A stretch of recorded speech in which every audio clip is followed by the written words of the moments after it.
Medan magnetik. Letakkan sebuah magnet batang di atas meja. Lalu di sekitar magnet batang, letakkan klip-klip kertas. Nah, perhatikan apa yang terjadi. Tentunya, klip-klip kertas itu akan ditarik oleh magnet batang sehingga menempel. Ini artinya, klip-klip kertas yang kita taruh di sekitar magnet batang mengalami gaya magnetik.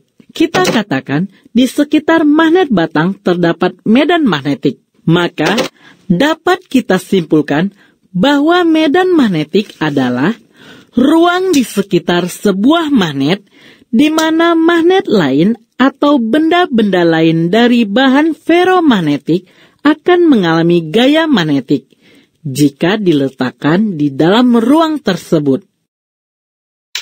Garis-garis gaya magnetik.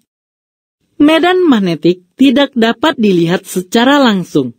Akan tetapi, dengan menggunakan serbuk-serbuk besi, kita dapat melihat jejak-jejak medan magnetik atau pola garis-garis hayal yang disebut garis-garis gaya magnetik.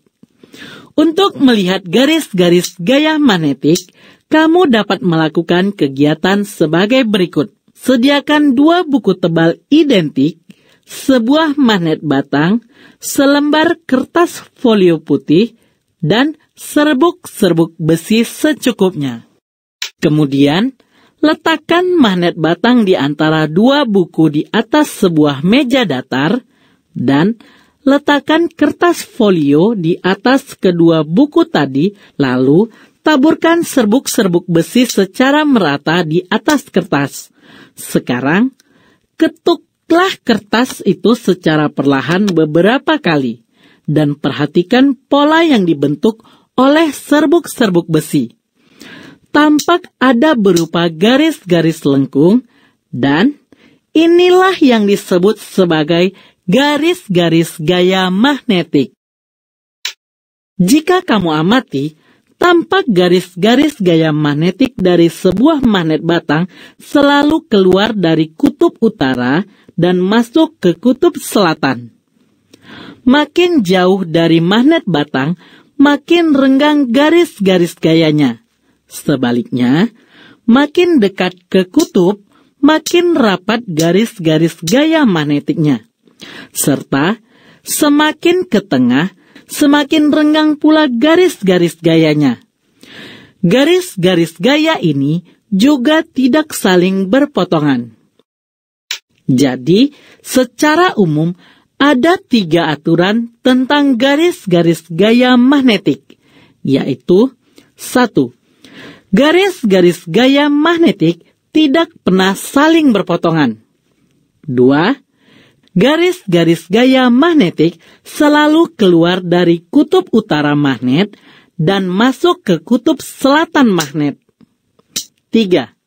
Daerah yang garis-garis gaya magnetiknya rapat menunjukkan medan magnet kuat. Sebaliknya, daerah yang garis-garis gaya magnetiknya renggang menunjukkan medan magnetik lemah. Nah, jika kamu melakukan percobaan yang sama seperti sebelumnya, untuk kedua kutub saling berhadapan tidak sejenis dengan jarak dekat, maka akan tampak garis-garis gaya magnetik dalam ruang antara kedua kutub saling berhubungan. Sedangkan, untuk kutub sejenis saling berhadapan, garis-garis gaya magnetiknya saling menjauh sehingga dalam ruang antara kedua kutub terdapat daerah X. Daerah X disebut daerah netral. Jika kompas kamu letakkan tepat di daerah X, maka jarum kompas tidak akan berpengaruh. Atau jika potongan besi kecil kamu taruhkan ke dalam daerah X, maka potongan besi kecil tidak akan tertarik ke ujung salah satu magnet. Medan magnetik di sekitar kawat berarus. Batang baja yang bukan magnet dapat kita jadikan magnet permanen yang kuat ketika disisipkan dalam rongga antara lilitan-lilitan seutas kawat tembaga memanjang berarus listrik. Ini berarti di sekitar kawat berarus listrik terdapat medan magnet. Medan magnet di sekitar kawat penghantar berarus listrik pertama kali diselidiki oleh seorang profesor fisika Denmark yang bernama Hans Christian Ørsted. Berdasarkan percobaan Ørsted menyimpulkan bahwa di sekitar penghantar berarus listrik terdapat medan magnet. Kamu dapat mengulangi percobaan Ørsted dengan melakukan modifikasi seperti berikut. Letakkan 4 kompas kecil di atas karton. Lewatkan seutas kawat telanjang vertikal melalui lubang di tengah karton.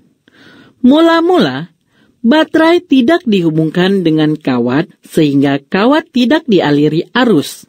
Dan ketika kamu mengamati keempat jarum kompas menunjukkan ke arah utara geografi. Sekarang, hubungkan ujung-ujung kawat melalui 2 utas kabel ke sebuah baterai. Ketika kamu menghubungkan kawat dengan baterai, sehingga kawat dialiri arus vertikal ke bawah dan lihat dari atas karton, maka akan tampak jarum kompas berputar searah jarum jam. Dan ketika hubungan kawat ke baterai kamu tukar, sehingga kawat dialiri arus vertikal ke atas, jika kamu lihat dari atas karton, maka akan tampak tiap jarum kompas berputar berlawanan arah jarum jam. Perhatikan arah tunjuk jarum kompas ketika arus berarah vertikal ke atas berlawanan dengan ketika arus berarah vertikal ke bawah. Dari percobaan Ørsted ini, maka disimpulkan 2 hal, yakni 1. Di sekitar kawat berarus listrik terdapat medan magnetik. 2. Arah medan magnetik bergantung pada arah arus listrik yang melalui kawat. Untuk melihat garis-garis gaya magnetik di sekitar kawat lurus, dapat kamu lakukan cara seperti berikut. Lewatkan kawat lurus vertikal melalui lubang kecil di tengah karton mendatar. Lalu, taburkan serbuk-serbuk besi di atas karton dan ketuklah karton secara perlahan. Apa yang terjadi? Ternyata, ketika tidak ada arus yang mengalir ke dalam kawat, serbuk-serbuk besi membentuk pola sembarang. Coba hubungkan kawat ke baterai sehingga kawat lurus dialiri arus. Ternyata, serbuk-serbuk besi berjajar membentuk pola lingkaran-lingkaran yang sepusat atau konsentris. Jika kamu amati, serbuk-serbuk besi dekat kawat lebih rapat dan semakin menjauh dari kawat, serbuk-serbuk besi lebih renggang. Ini menunjukkan bahwa kuat medan magnetik di suatu titik di luar kawat lurus berarus dipengaruhi oleh jarak dari kawat. Makin jauh dari kawat, makin kecil kuat medan magnetiknya. Arus listrik yang lebih besar melalui kawat lurus menghasilkan pola serbuk-serbuk besi yang lebih rapat. Sebaliknya, arus listrik yang kecil melalui kawat lurus menghasilkan pola serbuk-serbuk yang renggang. Ini menunjukkan bahwa kuat medan magnetik di suatu titik luar kawat lurus dipengaruhi oleh kuat arus melalui kawat. Makin besar kuat arus listrik melalui kawat lurus, makin besar juga medan magnetiknya. Medan magnet yang terjadi di sekitar kawat penghantar berbentuk lurus yang berarus listrik dapat ditentukan dengan kaidah tangan kanan atau kaidah tangan kanan ampere. Seandainya kamu memegang kawat penghantar berarus listrik dengan ibu jarimu menunjuk ke arah arus listrik atau I, maka keempat arah yang lain menunjukkan ke arah medan magnet atau B.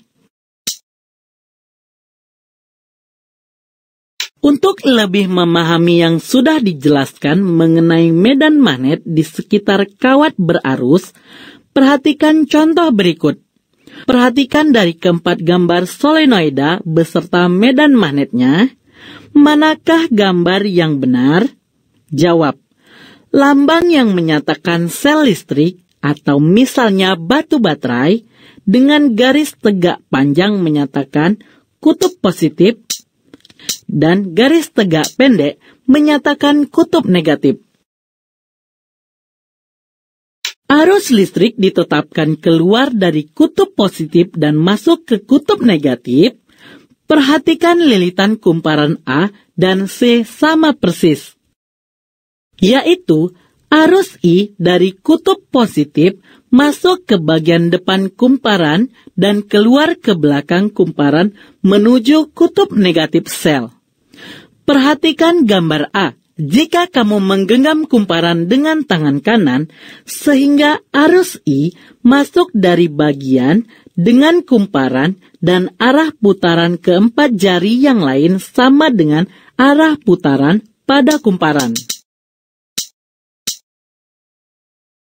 Amati arah putaran anak panah, maka jempolmu akan menunjuk ke ujung kiri kumparan.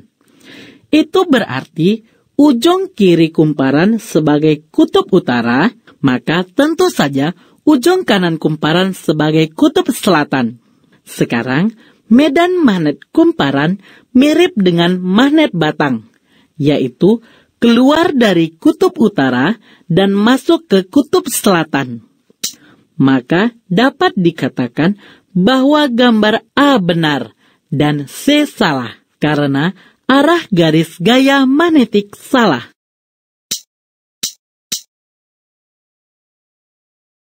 Sekarang, kita analisis kumparan B dan D, yang lilitannya juga sama persis, yaitu arus I dari kutub positif sel masuk ke belakang kumparan dan keluar ke belakang kumparan menuju kutub negatif sel. Jika kamu menggenggam kumparan dengan tangan kanan, sehingga arus I masuk dari belakang kumparan dan arah putaran keempat jarimu sama dengan arah putaran arus pada kumparan, maka jempolmu akan menunjuk ke ujung kanan kumparan. Ini berarti ujung kanan kumparan sebagai kutub utara, maka tentu saja ujung kiri kumparan sebagai kutub selatan. Sekarang, medan magnet kumparan mirip magnet batang, yaitu keluar dari kutub utara masuk ke kutub selatan. Dari kedua gambar ini, tidak ada arah gaya magnet yang tepat, maka dapat dikatakan baik pilihan B maupun D adalah salah.